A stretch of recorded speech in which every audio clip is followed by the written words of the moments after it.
Hello and welcome everyone to a new special video. Today we are going to open booster packs, decks and an international trade sending we have received from our friend in the USA. So this will be a nice one and interesting. I have already prepared some sleeves. Okay, finally I was able to open our envelope. And now we are come to the reason why we have today two kind of generations here, because in this trading pack we received there will be Brotherhood cards and Sacred Sword cards. So let's go for the decks first. Okay, let me put this to the side and let me explain you why I choose these two decks, because we already have an opening and a deck analysis on Carta Nostalgica's channel. Link will be in the descriptions. But I want to mention some outstanding good cards in those decks.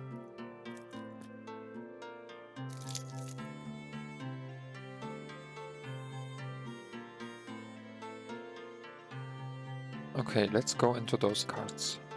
Morgana, of course, is pretty good. Belial, the same, because he's a fairy too, going quick through those. Jugglers, Funeral for a Friend, Augustat, gold cards. Emerald Drake, Heaven Knight, Nancy the Witch, Puka, Pixie, 18, of course very strong, but now we are here. Play only during Talisman War, draw 2 cards, or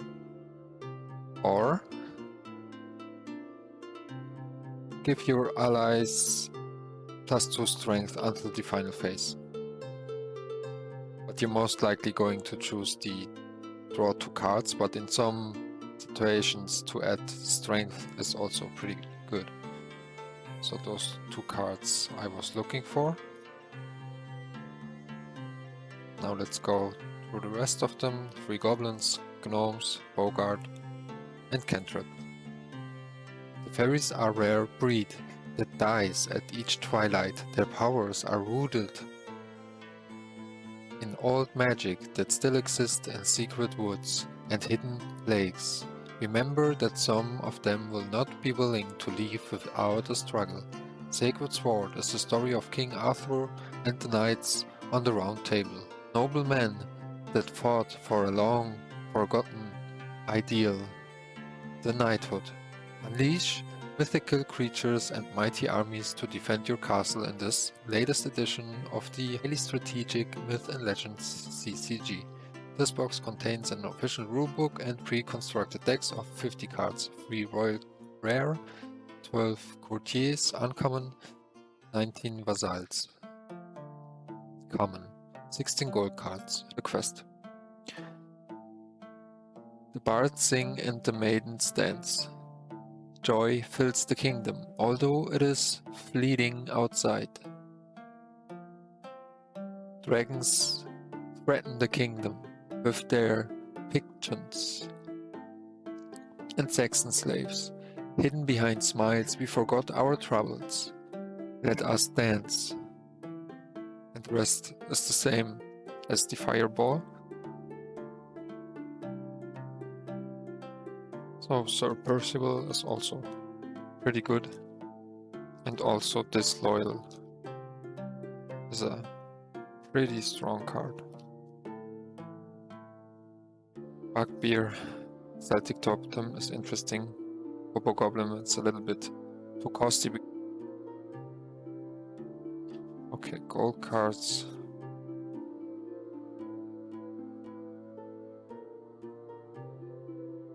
Silver Boys, which is nice. Lord Fergus, also nice. Orc the Wizard is also a strong card. Wyvern is also useful. Worm's good. Incinerate also good. And that we were looking for the Niver's Totem. Totem might be useful. And also Dragon Cultist is a really nice card. Atu. And Celtic Talisman. Foxball.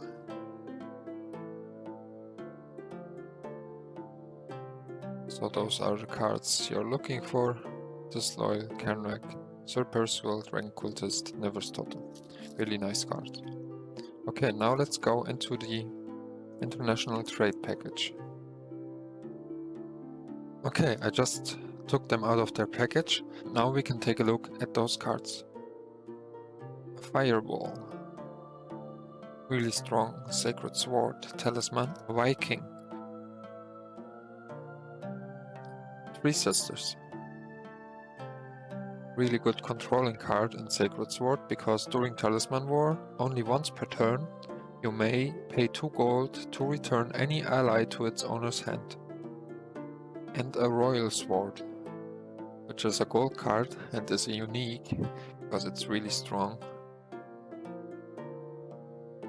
It cannot be affected by any opponent ally's abilities, and while Royal Sword is in your gold reserve area, your allies are +1 strength.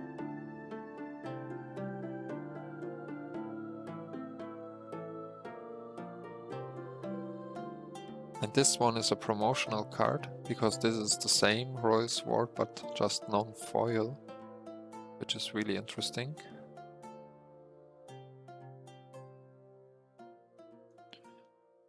And Sir Bedivere, which can be a really nasty card in Sacred Sword.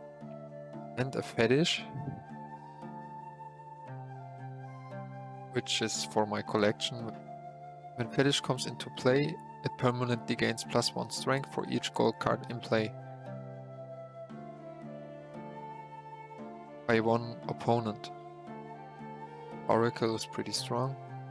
Unique, play only during your watch phase, look on the top 4 cards on your castle deck, draw 2 and then return the other 2 to the top of the castle deck.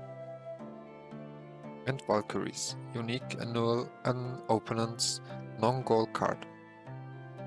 So this is like Golden Dragon and Brotherhood. Okay, nice. I'm really happy about those cards. And shoutouts to our friend in the USA for those cards. Which pack we are going to choose first? I would say let's go for Brotherhood first because it came first. It's the first edition.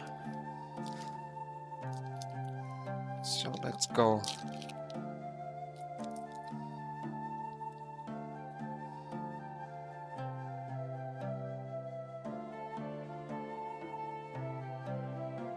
I believe that's the right card trick.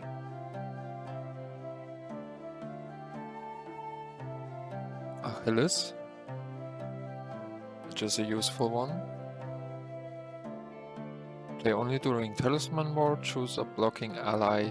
That ally is +2 strength until the final phase. Exorcist, nice one. Sirens. That's also useful, I think. Can destroy a weapon in play when he comes into play. Centaur. Talisman. Shadow Dragon. Count Shatten. Once per turn, pay 1 gold and choose an opposing ally which must attack on its player's next turn. Use this ability only during your watch phase. Interesting. And now let's see the foil card. Cremation. Play only during your watch phase, search up to 3 allies in an opponent's castle deck and ruin them. So it's like Karnak the Hunter. Okay, now let's see in this Sacred Sword pack.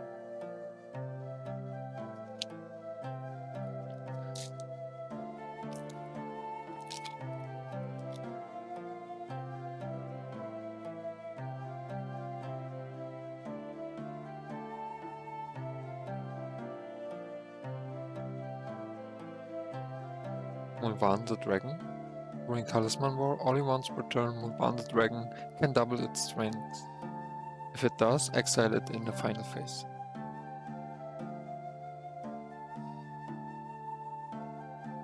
Talisman, Crick, Dragon Nursemaid, Atauk, Alchemist, Gnomes, Sheriff, which is an interesting card because you can exile him and then the opponent is unable to draw cards during their next turn.